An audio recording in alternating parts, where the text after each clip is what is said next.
prometer de los nacidos vivos entre un 2 a 3,5 por cada mil. Sin embargo, si es menor la edad gestacional o la prematurez, va a poder aumentar hasta 100 veces por cada mil nacidos vivos. Depende pues, si es un prematuro extremo.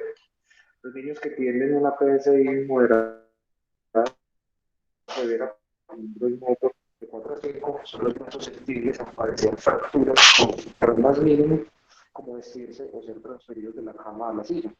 Está asociado directamente con la baja mineralización ósea y predominantemente va a ser más en los miembros inferiores que en los superiores. En los superiores va a ser más común en el codo, en el hombro y las muñecas. Entonces, dentro de los componentes de las alteraciones, bien sea espásticas, distónicas o tácticas o mixto, los espásticos son los que están más expuestos a tener estas fracturas por baja energía y las fracturas van a aumentar esa morbilidad en esos pacientes, que van a proveer más complicaciones para el cuidado, úlceras por presión, pérdida muscular, entre otras. Hay que mencionar que la causa no es clara en más del 50% de las ocasiones y pueden ser fracturas espontáneas. Sin embargo, tenemos que estar muy atentos que casi siempre todas las mamás con un niño con parálisis cerebral era eso, el peladito, la peladita gritan y las mamás ya saben qué es lo que tiene, saben que no es normal, inclusive muchas veces pasan como consultadoras crónicas en los servicios de urgencia. Entonces no es común en estos niños que haya un retraso en el diagnóstico o que haya un retraso en ser llevados al servicio de salud. Por lo tanto, siempre hay que descartar abuso infantil.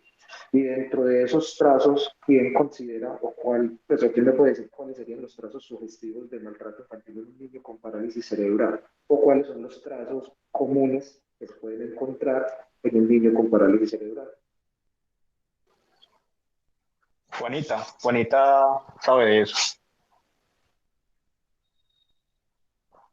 Listo, Juanita.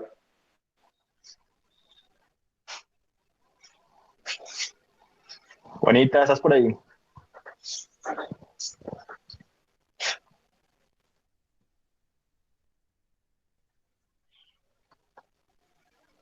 Sergio Rovira, entonces, que son los internos de infantil.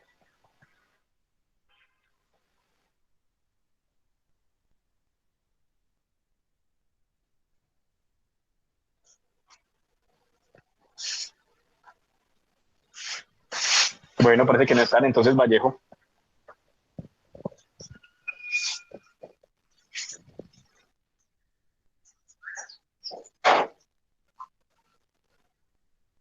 Vallejo, Hola, buenos días. ¿Me escuchan? sí. Qué pena, Callejas, ¿me repetís la pregunta, por favor? ¿Cómo descartas vos maltrato infantil o cuáles son los trazos de fractura esperados? Bueno, entonces varias cosas. Una, el tema de, pues, el interrogatorio de los padres es muy importante. Eh, Preguntarles la cinemática, preguntarles cómo fue la fractura, preguntarles los antecedentes del paciente. Cuando algo en el interrogatorio no está bien, o sea, por ejemplo, que atendimos al paciente en un tiempo diferente al trauma, o que la cinemática no cuadra con el trazo de fractura que tenemos, pues pensar en maltrato. Adicionalmente nos ayudan pues, en la radiografía inicial ver estados de consolidación diferentes o estadios de consolidación diferentes también nos hace pensar en maltrato. Mente son huesos largos, húmero, fémur, asociado pues trauma en sacudidas eh, o pues otro tipo pero generalmente sacudidas, pero también trauma directo puede estar asociado.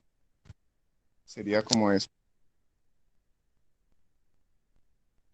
Esteban, pero ¿cuáles trazos vos crees que son comunes en niños con parálisis cerebral? Hablando de si trazos simples, trazos complejos, y cuáles de esos a vos querían sospechar que puede ser maltrato. Bueno, en los pacientes con PCI, los trazos simples, generalmente son trazos simples, el 70% son de fémur distal, la mayoría en miembros inferiores. Mm, ya serían pues como trazos que tengan alta energía, con minución y demás. Uno diría, no, no son los trazos pues asociados a fragilidad en estos pacientes que tienen disminución de la densidad mineral ósea.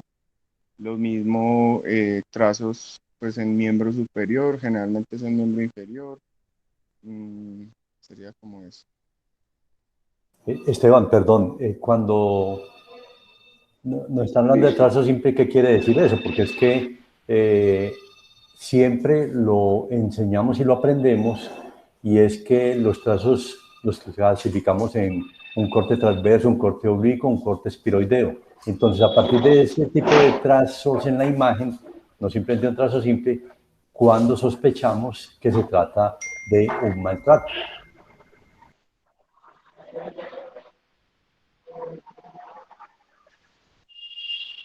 Profe, no me acuerdo del trazo específicamente.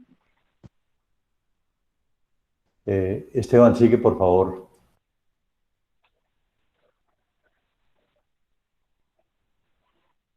Sí, señor.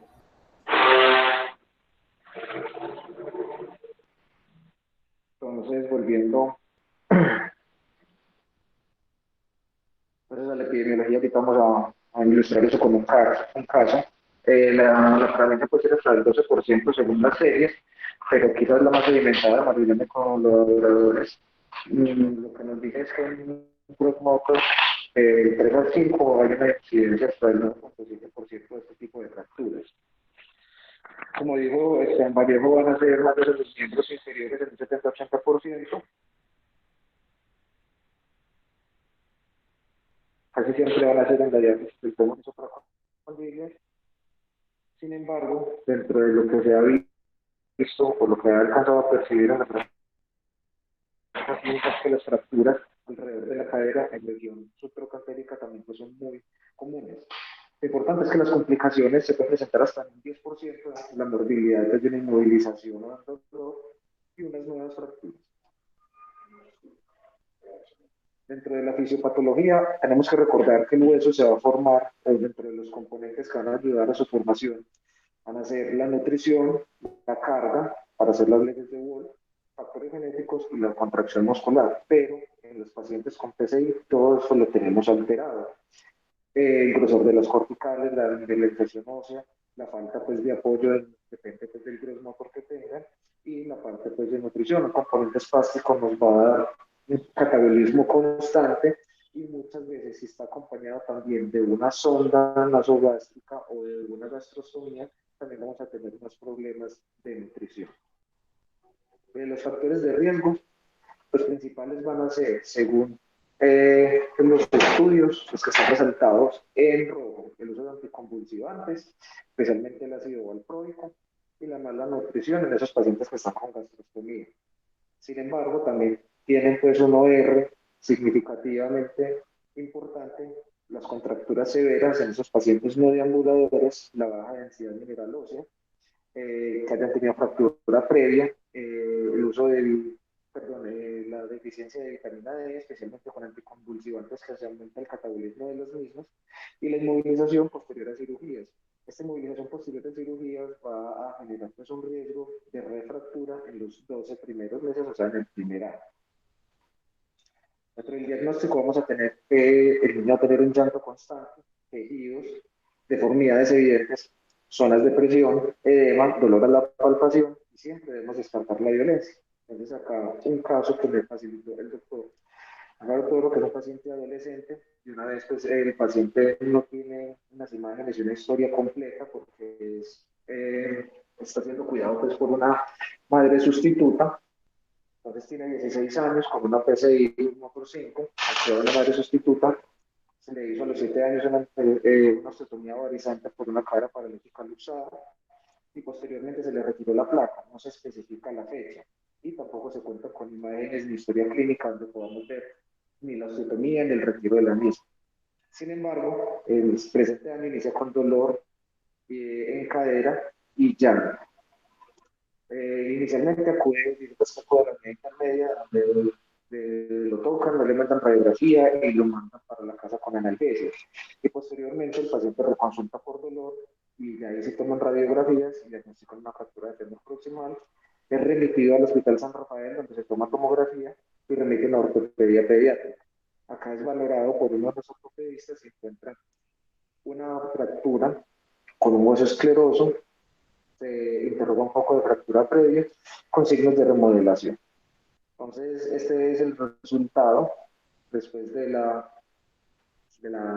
cirugía, donde pues dentro de los hallazgos sí se decía pues, quirúrgicos que había pues, hueso escleroso con foco de fractura previo, pero el resultado, como lo ven, pues es obvio. Entonces es muy importante lo que había hablado Esteban, lo que les he mencionado en estos niños, casi siempre las mamás son muy intensas.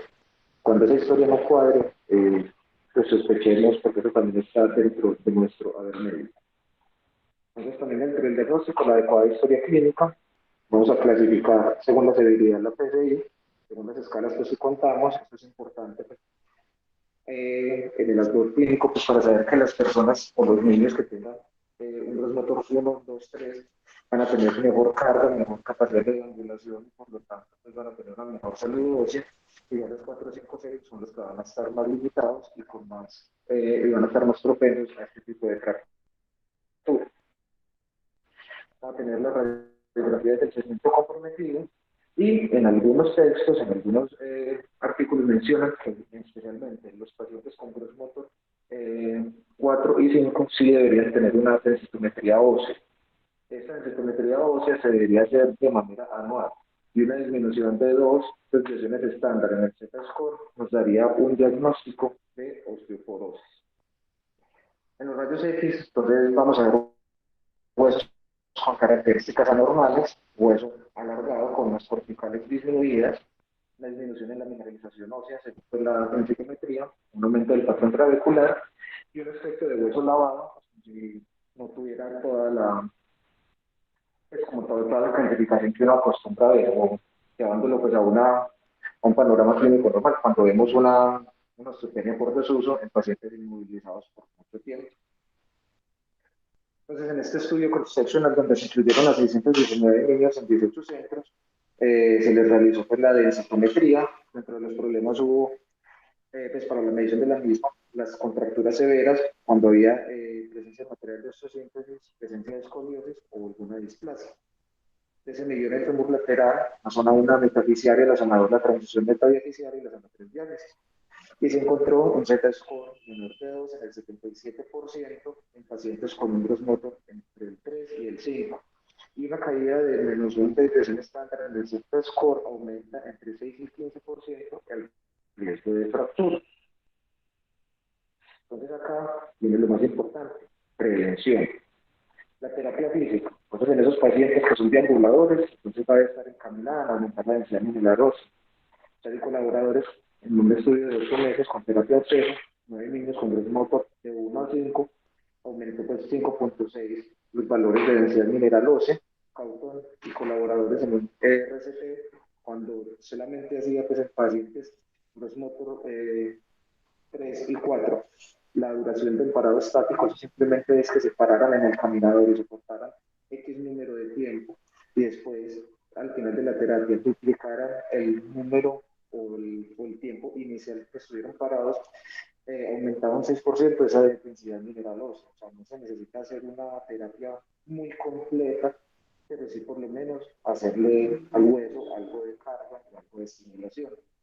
La terapia vibratoria para pacientes no deambuladores o de colaboradores con una plataforma de 90 Hz con 0.3 de gravedad, 10 minutos al día, 5 días a la semana por 6 semanas. La densidad mineral ósea en teoría próxima lo aumentó en un 6, de un 3 al 6%, perdón, comparados con el placebo.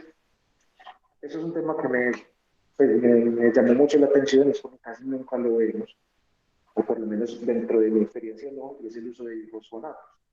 El problema es que dentro de todas las series se habla mucho de pamidronato, del alendronato y de otros glifosfonatos, pero no hay una estandarización de dosis ni de tiempo de manejo. Entonces, en estudios de corte transversal, tratamientos con pamidronato, pacientes con un gross motor entre 4 y 5 por 12 meses versus placebo, incrementa la densidad mineral ósea en un 89% versus un 6%. Entonces, estamos viendo que es algo significativamente importante, y que ya cuando se suspendían los glifosfonatos, la densidad mineral ósea regresaba a sus valores iniciales a los 2 años de haber suspendido el medicamento.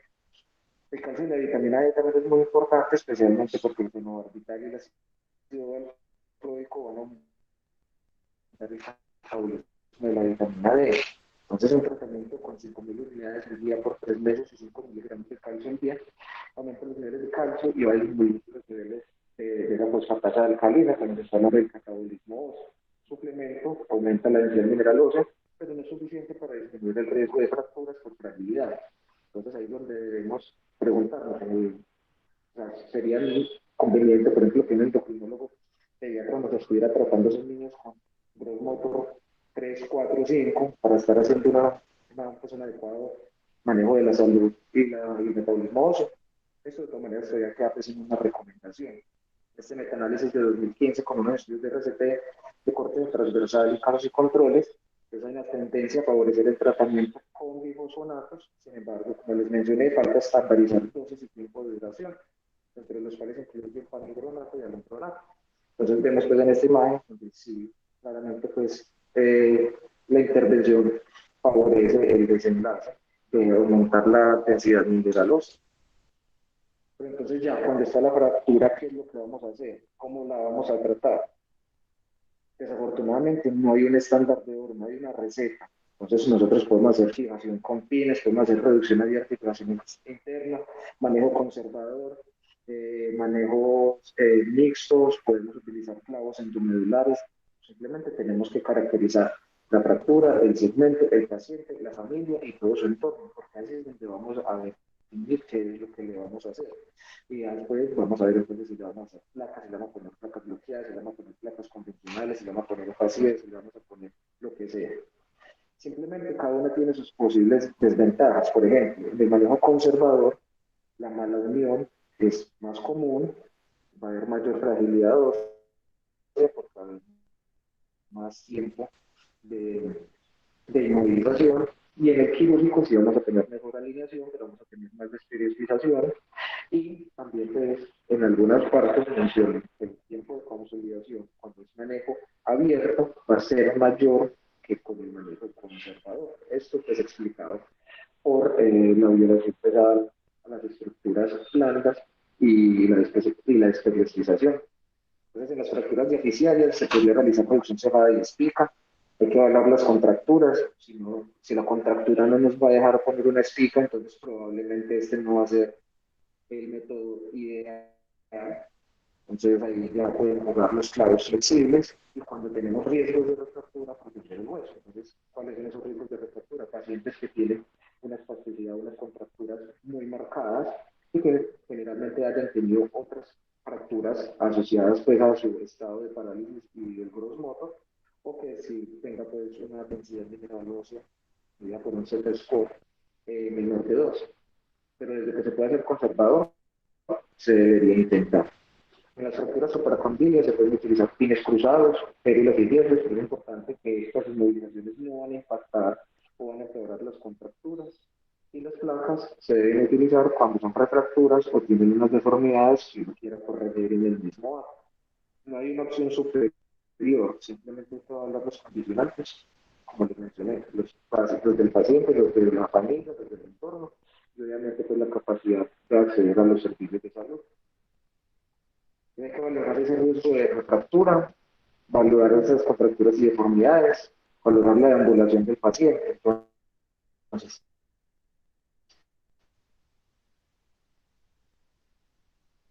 Se perdió el sonido, Esteban. obviamente vamos a tener que deambular de una manera precoz. Entonces, en este momento, quizás sea la mejor opción un manejo con una reducción abierta. ¿Desde qué parte se perdió el sonido, doctor? Solo un segundito, Esteban. Dale tranquilo. Doctor, ¿ya me está escuchando? Muy bien, Esteban, sí, ya sí. Solo un segundito, listo. Entonces, si tenemos un paciente deambulador, probablemente la mejor opción sí va a ser una reducción abierta y una fijación interna para permitir esa deambulación de una manera más precoz. Pero en los pacientes que sean no deambuladores, ahí es donde probablemente si se permite por todos los mecanismos y condicionantes que mencioné previamente, si se puede hacer un manejo conservador, pues realizarlo. Obviamente, también debemos valorar la posibilidad de zonas de presión con una inmovilización y tener en cuenta que va a haber más malos uniones y funciones, pero si es un paciente no deambulador, pues que no interfieran en el cuidado del mismo, pues no nos debe tampoco traumatizar. Pues los desenlaces, la malonión es muy conservadora hasta un 90%, pero no va a afectar el estado previo del gross motor. Sí, nos puede aumentar las zonas de presión. Y lo que les mencionaba, el tiempo de consolidación en métodos cerrados puede ser de 3,5 meses y en métodos abiertos de 5,3 meses. Entonces, mucho cuidado cuando vayamos a hacer un retiro de una placa, un paciente que tuvo una fractura. Debemos cerciorarnos y dejar pasar que es un poquito más del tiempo, e idealmente tener una tomografía para evaluar ese retiro de la placa. Y si el paciente está muy contracturado, quizás ahí lo mejor va a ser proteger durante un tiempo más con removilización. La refractura entonces va a ser mayor en diálisis favorable para los supracontinuos. Va a estar relacionada con deformidades previas que aumentan por los primeros 4 años y esto aumenta pues también un riesgo de una fractura abierta.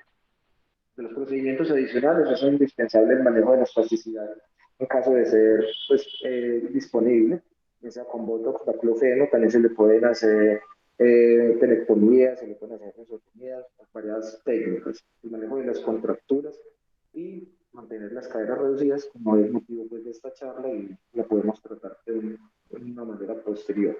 Y entre los fármacos, la vitamina D, calcio y fosfonatos, que dentro de lo que revisé me parece que sí se debería entonces estar realizando un mayor impacto en estas terapias con un endocrinólogo pediátrico, y la terapia física para los pacientes que sí son deambuladores, y a los que no son deambuladores por lo menos estimularlos a que se paren en el caminador y mantenerlos X número de tiempo y aumentar al final pues, del tratamiento el doble ese tiempo en el que estuvieron parados.